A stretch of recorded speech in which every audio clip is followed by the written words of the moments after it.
यंदा 2025 मध्ये 14 जानेवारीला मंगळवारी मकर संक्रांत आलेली आहे। मकर संक्रांतीला काळ्या रंगाची साडी घालणे, बांगड्या भरणे, साज शृंगार करणे याला खूप जास्त महत्त्व आहे।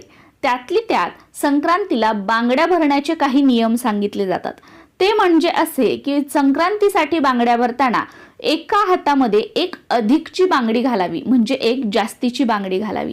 त्याचबरोबर संक्रांतीला बांगड्या भरताना किंवा इतर वेळी सुद्धा बांगड्या भरताना टिचलेली बांगडी म्हणजे तडा गेलेली बांगडी चुकूनही घालू नये।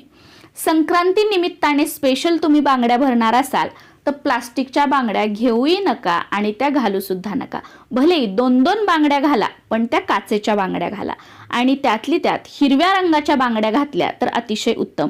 संक्रांतीला लाखेची बांगडी घालण्याला सुद्धा खूप जास्त महत्त्व आहे, त्यामुळे लाखेची बांगडी आवर्जून या संक्रांतीला घाला।